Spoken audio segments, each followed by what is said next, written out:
Welcome, my name is Jordon Armsrrong. I'm reading for Bartley in Cripple of Inishmaan. What are you waiting for? She's gone into the back to look for me fripple frapples. Oh, you and your feckin' fripple frapples. Fripple frapples are nice sweeties. So you brought the eggs up? You're awful observant. I thought bringing the eggs up was the eggman's job. It was the eggman's job, but I did kick the eggman in the shins this after, and he didn't feel up to it. What did you kick him in the shins for? He insinuated it was me murdered Jack Ellery's goose and Pat Brennan's cat for them. But it was you murdered Jack Ellery's goose and Pat Brennan's cat for them. I know it was, but if it gets bandied around town, I'll never be getting paid. What you getting paid? 8 bob for the goose and 10 bob for the cat. Why'd you charge more for the cat? Well, I had to pay Ray Darcy for the borrow of his axe. Say, the goose, I only had to stomp on him. It takes more than a stomp to polish a cat off. A wood planking you could have used on the cat. Save yourself shelling out for the axe. Sure, I wanted the job carried out professional, Bartley.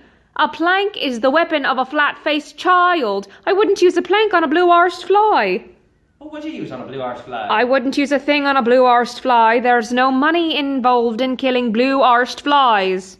Jim Finnegan's daughter killed 12 worms in one day. I'd be breathing on them. No, it's sticking needles in their eyes. No, there's the work of an amateur. I didn't even know worms had eyes. They don't after Jim Finnegan's daughter gets through with them. What's this stone there for? I caught Mrs. Osborne talking to it when first she came in. What was she saying to the stone? She was saying, "How are you, son?" And then holding it up to her ear and like he was going to say something to her. That's awful strange behaviour. And asking the stone if he knew how old Cripple Billy was doing in America. And what did the stone say? Nothing, Helen. Because stones don't say anything. Oh, I thought you said Mrs. Osborne was doing the voice for the stone. No, she was doing her own voice. Maybe we should hide the stone and see if Mrs. Osborne has a nervous breakdown. Sure, that wouldn't be very Christian, Helen. It wouldn't be a very Christian thing to do, no, but it'd be awfully funny. Let's leave Mrs. Osborne's stone alone. Haven't she got enough on her mind worrying over Cripple Billy? Cripple Billy's auntie should be told that Billy's dead or dying and not have them waiting for a letter from him that'll never come. 4 months now, isn't it? They've been waiting and not a word, and them the only 2 on Inishmaan not been informed what Babby Bobby knows. What good would it do, sir, informing them? At least this way they have hope he's still alive. What help would Babby Bobby's news be to him? And you never know, maybe a miracle's happened and Cripple Billy hasn't died out in Hollywood. Maybe 3 months wasn't a fair estimate for old Cripple Billy. I hope Cripple Billy has died in Hollywood after taking his place in Hollywood that was rightfully a pretty girl's place when he knew full well he was about to kick the bucket. A pretty girl's place? What good's a pretty girl at playing a crippled fella? I could turn me hand to anything, me, given a chance. I've heard. Heard what?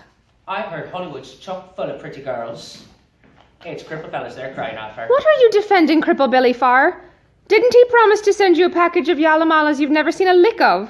Maybe Cripple Billy died before he had a chance to send me the pack of Oh, Yalamalas. it's any excuse for you, you wade. But dying's an awful good excuse for not sending the fella the sweeties he promised. Too kind-hearted you are. I'm ashamed to admit you're related to me sometimes. It doesn't hurt to be too kind-hearted. Uh-huh. Does this hurt? No. Does this hurt? No. Does this hurt? I should say yes before further you go. You should have said yes on the arm pinch. Would have been using your brain.